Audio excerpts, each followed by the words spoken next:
அம்மனுடைய தாலியில கைய வைக்க போறவனே நீதான். நாகராணிக்கும் நமக்கும் நடுவுல நடக்கிற இந்த யுத்தத்துல யாரோ ஒருத்தர் நுழைஞ்சிருக்காங்க ருத்ரா. இந்த தலத்தை விட்டு நீ போறதுக்குள்ள உன்னுடைய எல்லா கேள்விகளுக்கும் உனக்கு பதில் கிடைக்கும். அது வரைக்கும் பொறுமையா காத்திரு.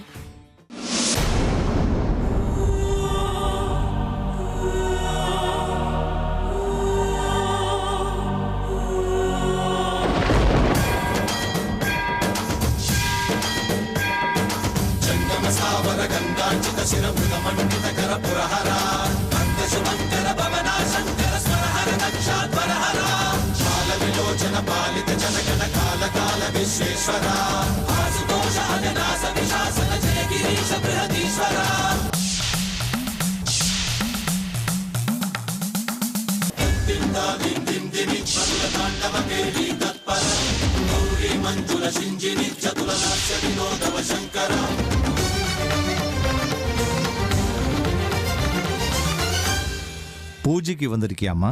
ஆமா, கூடவே ஒரு முக்கியமான கோரிக்கையும் இருக்கு. அதுக்கு தான் வந்திருக்கேன். அப்படியா? ரொம்ப சந்தோஷம்.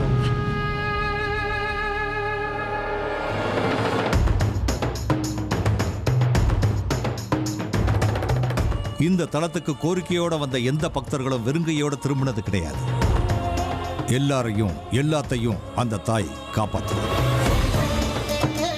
வெளியூர்ல இருந்து வந்திருக்க, அது மட்டும் இல்ல கோரிக்கையோடையும் வந்திருக்க.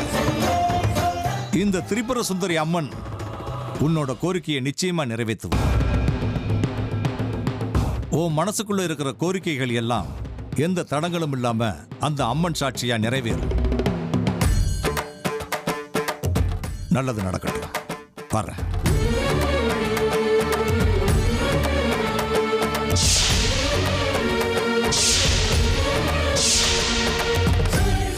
ரொம்ப நல்லவர் போல இருக்கு.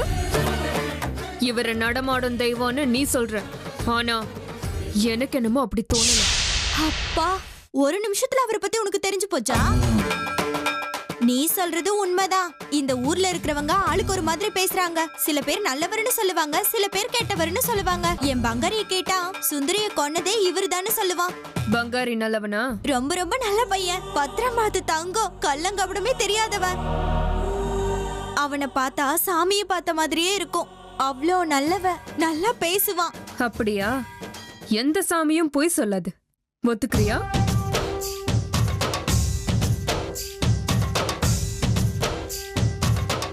தோம் தோம் தன தோம் தோம் தன தோம் தோம் தன தோம் தன தோம் தன தோம் தோம் தன தோம் தோம் தன தோம் தோம் தன தோம் தன தோம் தன தோம் தோம் தோம் தன தோம் தோம் தன தோம் தன தோம். யாருப்பா இந்த பெரிய மனுஷன்? ஆழ்ந்த யோசனையில இருக்கான் போல இருக்கு. பாக்கிறதுக்கு நல்லாதான் இருக்கான். பக்கத்துல பொண்ணு ஏதாவது இருக்கணுமே.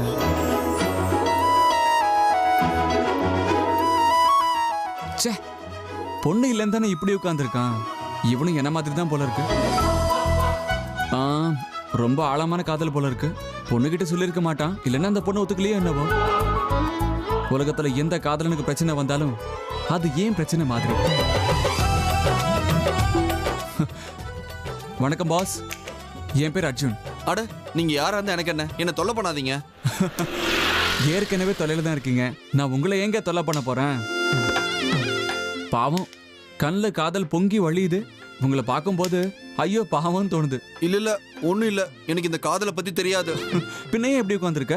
எதையாவது தொலைச்சியா இல்ல வழி தெரியாம இங்க உட்காந்துருக்கியா? உங்க வேலையை பார்த்துட்டு போங்க, இல்லன்னா என்ன பண்ணுவ? நான் இங்கிருந்து போயிடுறேன். ஏய், ஒரு நிமிஷம் இருப்பா. சரி, உன் ப்ராப்ளம் என்னன்னு என்கிட்ட சொல்லு. ஏன் பிரச்சனை நான் எதுக்கு உங்ககிட்ட சொல்லணும்? நீ யார் எனக்கு? நான் யாருக்கிட்ட எதையும் சொல்ல மாட்டேன். அப்படின்னா இது கண்டிப்பா லவ் கேஸ் தான். அதெல்லாம் ஒண்ணும் இல்ல. கன்னத்துல குழி விழுது, கண்ணு வெக்கப்படுது, முகம்லாம் செவந்து போகுது. உன் கண்ணுல உன் காதல் நிறைஞ்சிருக்கு பாரு. எனக்கு தெரியும் நீ யாரையோ காதலிக்கிற, ஆனா சொல்ல மாட்டேங்கிற. ஆனா நான் சொல்லுவேன்ப்பா, நான் காதலிக்கிற பொண்ணு பேரு அமிர்தா. அழகா இருப்பா. உன் ஆள் அளவுக்கு அழகா இருப்பாலாம் தெரியாது. அது சரி, உன் ஆள் பேர் என்ன? வேற யாரு? ஜாதி தான். பாத்தியா எப்படி போட்டு வாங்கின? போங்க, நீங்க தேவையில்லாம என் வாயை கிளறீங்க. சரி, அதை விடு.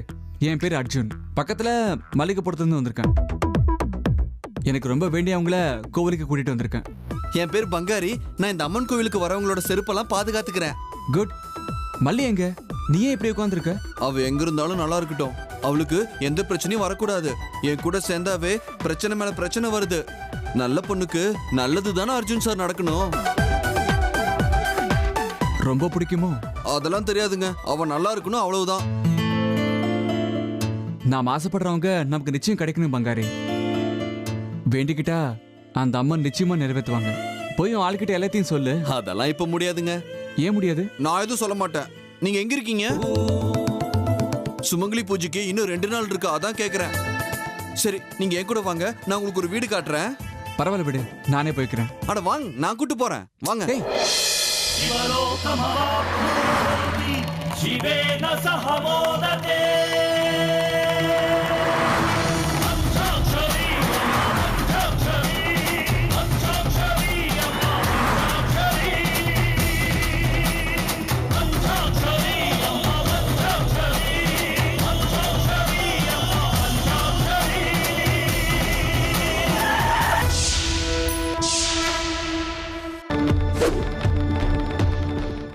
ருத்ரா, இது ஒரு புண்ணிய பூமி. நாம நம்ம வேலையை ரொம்ப எச்சரிக்கையோட செய்யணும். கொஞ்சம் அலட்சியத்தோட இருந்தாலும் ஆபத்து நம்மளை சூழ்ந்துக்கும். அந்த நாகராணி இங்க வந்திருக்கிறது திரிபுர சுந்தரியோட ஆதரவை நாடித்தான். அவ சாதாரணமானவ கிடையாது. சாட்சாத் அந்த பார்வதி தேவியோட ஸ்வரூபம். ருத்ரா, இருந்தாலும் இங்க நம்ம எதிரிய பலி கொடுக்க தேவையான சக்தி என்கிட்ட இருக்கு. வா போலாம்.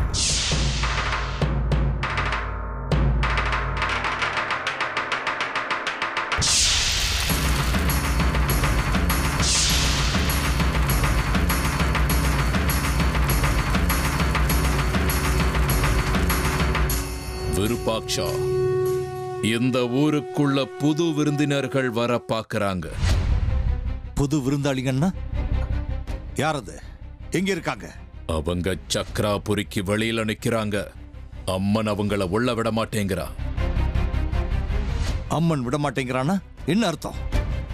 முதலா நான் இந்த ஊருக்கு வர முயற்சி பண்ணப்போ அந்த அம்மன் எனக்கு எப்படியெல்லாம் தடங்களை ஏற்படுத்தினா. ஆனா நான் அந்த தடைகளை எல்லாம் தகர்த்தெறிஞ்சு எப்படி உள்ள வந்தேன். தாயே, உன் மகனை நீ அவ்வளவு சுலபமா தடுக்க முடியாது. என்னால உனக்கு எந்த பிரச்சனையும் ஏற்படாது தாயே. என்னோட எதிரியை நான் தேடி பிடிக்க எனக்கு வழிவிடு தாயே. என்ன பாபா இது? ஏன் இப்படி நடக்குது? ஏன் நம்மளால ஊருக்குள்ள போக முடியல? அவ மிகுந்த சக்தி வாய்ந்தவ. பக்திக்கு மாத்திரம் தான் செவிசாய்ப்பா. இல்ல தந்திரத்தால ஜெயிக்கலாம். இல்லனா சில நேரத்தில் அவளோட சக்தி குறையும். அந்த நேரத்தில் நாம உள்ள போயாகணும். அவ சக்தி எப்ப பாபா குறையறது? அது வரைக்கும் நாம இங்கே நின்னுட்டு இருக்கணுமா? ருத்ரா, இங்க நடக்கிற இந்த விஷயத்துக்கும் உள்ள நடக்கிற அந்த சம்பவத்துக்கும் கண்டிப்பா ஏதோ ஒரு சம்பந்தம் இருக்கு. நாம இங்க வந்தது அம்மன் நம்மள ஊருக்குள்ள போக விடாம தடுக்கிறது. உள்ள நடக்கிற மத்த விஷயங்களுக்கும் ஏதோ ஒரு வகையில சம்பந்தம் இருக்கு. எல்லாம் சரியாயிடும் ருத்ரா. ஆனா கொஞ்சம் பொறுமையோட இருந்தாகணும். சொல்லு கடிக்கி, யார் அது? ஊருக்கு வெளியே நிக்கிறான். என்ன மாதிரியே அவனும் சக்தி வாய்ந்தவன்.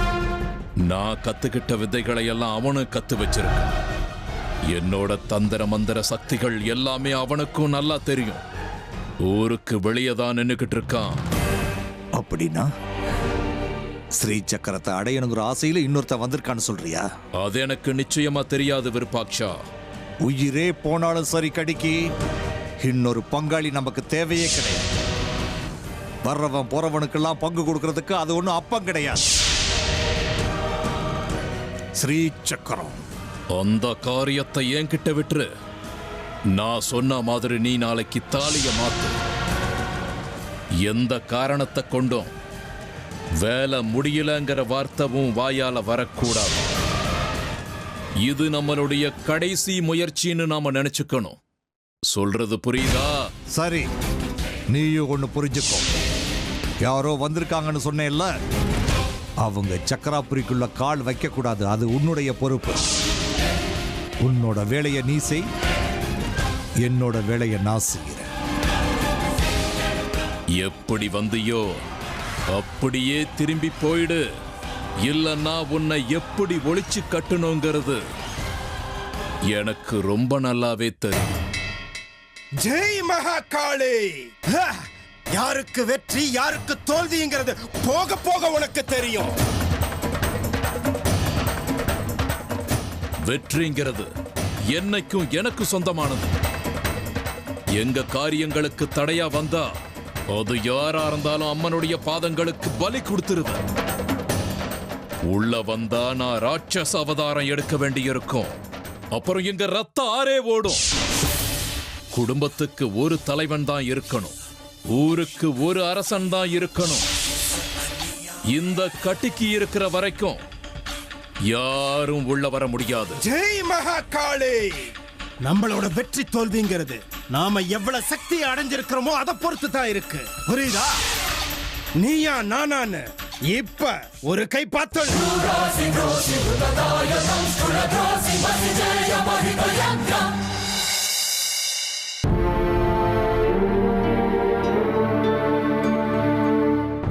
சரோஜா, நீ எதுக்குமா இப்படி கவலைப்படுற? பொண்ணுக்கு தெய்வ பக்தி அதிகம்னு நீ தான் சொன்ன. அந்த தாயை நம்பி வந்தவங்கள அவ எப்பவுமே கைவிட்டது கிடையாது. கோயில தான் இருப்பா, சீக்கிரம் வந்துருவா, பாத்துக்கிட்டே இரு. போன தடவை நீ சுமங்கலி பூஜைக்கு வந்திருந்தப்போ நான் உன்கிட்ட ஒரு விஷயம் சொன்னேனே, உனக்கு ஞாபகம் இருக்கா? அந்த மகமாயோட தலத்துக்கு வந்திருக்கீங்க, உங்களுக்கு குழந்தை இல்லையேங்கிற குறைய அந்த தாய் நிறைவேற்றி வைப்பான்னு உங்க 2 பேர்கிட்டயும் சொன்னேன்.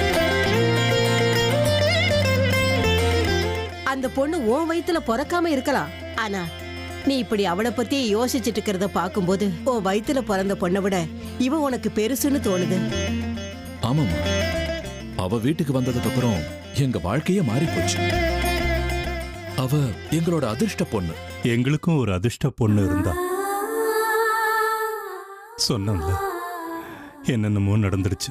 சேகரண்ணா, அந்த ஆண்டவன் ஒன்னு பறிச்சுட்டா இன்னொன்னு கொடுப்பாருன்னு உங்க விஷயத்துல உண்மை ஆயிடுச்சு பாத்தீங்களா? சுந்தரியோடைய மறு உருவமா இப்ப உங்களுக்கு மல்லி இருக்கா? ஆமா, சுந்தரி இல்லங்கிற குறைய அவ தீர்த்து வைக்கிறா. எல்லாம் அந்த அம்மனோட அருள். இந்த வீட்டையும் எங்க மனசையும் வெறுமையா இருக்க விடல. வித்யாவுக்கு அக்காவா இந்த வீட்டுக்கு பொண்ணா இருக்கா. போட்டும் விடுங்கம்மா. பழைய விஷயங்களெல்லாம் தூக்கி எரிஞ்சிடணும். அதை பத்திலாம் பேசிட்டே இருந்தோம்னா கவலைகளும் மனஸ்தாபங்களும் அதிகமாயிடும், மன நிம்மதியே போயிடும். இப்போ என்ன, உங்களுக்கு உங்க பொண்ணு கிடைச்சிட்டாங்க, எங்களுக்கும் கிடைச்சாச்சு. இனிமே எல்லாரும் சந்தோஷமா நிம்மதியா இருக்கணும், அவ்வளவுதான். வித்யா, வித்யா, என்ன? இதோ இவரை உங்க வீடை காட்டுறதுக்கு கூட்டிட்டு வந்தேன். வாங்க, நான் கிளம்புறேன். வாங்க வாங்க. ஏன் இவ்வளவு நேரமாச்சு? நான் இந்த ஊரை என்னமோ நினைச்சேங்க, ஆனா ஊரு மொத்தமா வெறும் கோவில் தான் இருக்கு. தெருவுக்கு 2 கோவில பார்த்தேன். எல்லா கோவிலுக்கும் போய் சாமியை கும்பிட்டு வரதுக்குள்ள இவ்வளவு நேரம் ஆயிடுச்சு. வணக்கம், என்னோட பேரு வித்யாசாங்கரன். தெரியும், மல்லியோட தம்பி. கோவக்காரன், ஆனா ரொம்ப ரொம்ப நல்லவன். நீங்க 2 பேரும் முதல் தடவையா இப்பதான் சந்திக்கிறீங்க, அதுக்குள்ள இவனை பத்தி எப்படி தெரியும்? ஆல் இண்டியா ரேடியோ கூட தானே வந்தாரு. பங்காரியா சொல்றேன், அவன் சொல்லிருப்பான். ஆமா ஆமா. ஆமா, எங்க அமிர்தாவையும் மல்லியும் காணுமே? பாருப்பா அர்ஜுன், அமிர்தா இன்னும் வீட்டுக்கு வரவே இல்ல. அவளை பத்தி தான் நாங்க எல்லாரும் பேசிட்டு இருந்தோம். எனக்கு என்னமோ ரொம்ப பயமா இருக்கு. நீ ஒரு தடவை பாத்துட்டு வரியாப்பா? வித்யாவை கூட்டிட்டு போ. எனக்கு என்னமோ இன்னைக்கு அவங்க வீட்டுக்கு வருவாங்களான்னு டவுட்டா இருக்கு. ஏன்பா இப்படி சொல்ற நீ? அது ஒண்ணும் இல்லைங்க, உங்க ஊர்ல இருக்கிற பாதி கோவில பாக்குறதுக்கு இவ்வளவு நேரம் ஆயிடுச்சு. இன்னும் மிச்சம் இருக்கிற கோவில பாக்க கிட்டத்தட்ட விடிஞ்சிடும்ல. சரி வித்யாவா, எதுக்கும் போய் பாத்துட்டு வரலாம். அதெல்லாம் ஒண்ணும் அவசியம் இல்ல. உள்ளவா அமிர்தா.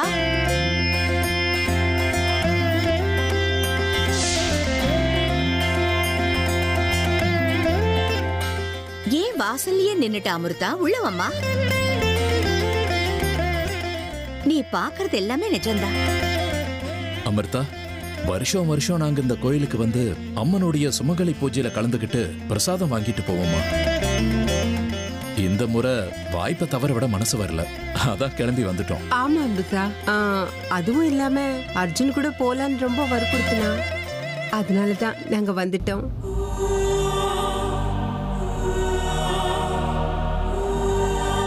பாபா, என்ன இது? இன்னும் எவ்வளவு நேரம்? ஏதாவது பண்ணுங்க பாபா, நாம உள்ள போய் ஆகணும். எனக்கு பொறுமை இல்ல. பொறுமையா இருந்ததா ஆகணும் ருத்ரா. அந்த தாயோட அனுமதியை மீறி ஒருவேளை நாம உள்ள போயிட்டா அப்புறம் நம்மளோட உயிருக்கு உத்தரவாதம் இல்லை. உள்ள போறதுக்கு அந்த தாயோட அனுமதி நமக்கு இல்லையே. மந்திர தந்திரத்தால நம்மள அவ விலக்கி வச்சிருக்கா. நிச்சயமா இதுக்கு ஒரு தீர்வு இருக்கும் ருத்ரா. இல்ல பாபா, எனக்கு நம்ம சந்தேகமா இருக்க. நெருப்பு எரிஞ்சுக்கிட்டே இருக்க. இது இப்படியே போனா இந்த ஊருக்கு வந்த நாகராணி திரும்ப போயிடுவா. அப்புறம் நாம இங்க வந்தது வீணா போயிடும் பாபா. இந்த நெருப்பு எப்ப அணையும்? நம்ம உள்ள போகிறதுக்கு எப்ப வழி கிடைக்கும் பாபா? அவசரப்படாத. அங்க பார். ஜெய் மகாகாளி. பாரு பாரு, உனக்கே புரியும். என்ன பாபா, இவங்கெல்லாம் யாரு? கூடிய சீக்கிரம் தெரியும் ருத்ரா. பாரு. திருமங்கல்யம். எதுக்கு இது? இதுதான் உன்னுடைய அம்மன் கழுத்துல இருக்க வேண்டிய திருமாங்கல்யம். என்ன சொல்ல? அவ கழுத்துல இருக்க வேண்டிய மாங்கல்யத்தை என்கிட்ட கொண்டு வந்து கொடு. நான் உன் கையில கொடுத்திருக்கிற இந்த திருமாங்கல்யத்தை அவளுடைய கழுத்துல போடு. அப்ப அவளுடைய எல்லா சக்திகளையும் அவ இழந்துடுவா. நம்ம கட்டுப்பாட்டுக்குள்ளேயே இருப்பா. இதுல ஆபத்து எதுவும் இல்ல கடிக்கி? ஆபத்து நிச்சயம். ஆனா அது நமக்கு இல்ல, உன்னோட அந்த அம்மனுக்கு தான். ஆனா ஒரு விஷயம் கடிக்கி, ஸ்ரீ சக்கரம் வேணுங்கிறது உண்மைதான். அது மேல நான் உயிரே வச்சிருக்கேன்றதும் உண்மைதான். ஆனா அதே அளவுக்கு நான் அம்மன் மேலையும் உயிரே வச்சிருக்கேன். அவளை பார்த்து வளர்ந்த வேண்டாம். என் கையை பிடிச்சு வழிகாட்டினவ அவதான். அவதான் எனக்கு பேச கத்து கொடுத்தா, பண்புகளை கத்து கொடுத்தா, சரி எது தப்பு எதுன்னு பார்த்து என்ன திருத்தி இருக்கா. இன்னமும் என் மனசுக்கு ஒரு அமைதி கிடைக்க மாட்டேங்குது. இந்த காரியத்தை நான் நிச்சயமா மனப்பூர்வமா செய்ய போறதில்லை. இதை செய்யறது ரொம்ப கஷ்டம். கஷ்டமா இருந்தாலும் இதை விட்டா வேற வழி கிடையாது விருப்பாக்ஷா. இதை நீ செஞ்சுத்தான் ஆகணும். இல்லனா நம்மளால நம்ம லட்சியத்தை அடைய முடியாது. இப்ப நாம செய்யற பாவ புண்ணியங்களுடைய கணக்கை எல்லாம் தள்ளி வை. ஸ்ரீ சக்கரம் மட்டும் நம்ம கைக்கு வரட்டும். அதுக்கப்புறம் அந்த உண்மையான தாலியவும் அம்மன் கழுத்திலேயே போட்டுடலாம். அப்ப அவளுடைய சக்தி அவளுக்கு திரும்ப கிடைச்சிடும். தாய்க்கு சக்தி வந்ததுக்கு அப்புறம் நம்ம கதி என்ன ஆகும் கடிக்கி? நம்ம எல்லாரையும் எரிச்சிடுவா, சாம்பலாகிடுவோம். உனக்கு அறிவே கிடையாது. அந்த நேரத்துல ஸ்ரீ சக்கரம் நம்ம கையில தான் இருக்கும். அது இருக்கும்போது யாராலையும் நம்மளை எதுவும் செய்ய முடியாது.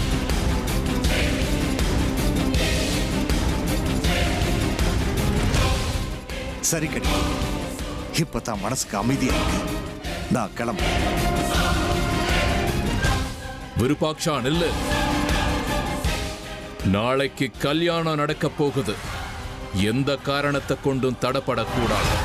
சொன்னது ஞாபகம் இருக்கட்டும். கவனமா உன் காரியத்தை பண்ணு. இதுதான் நம்ம கடைசி முயற்சி. நான் உனக்கு கடைசி தடவையா சொல்றேன்.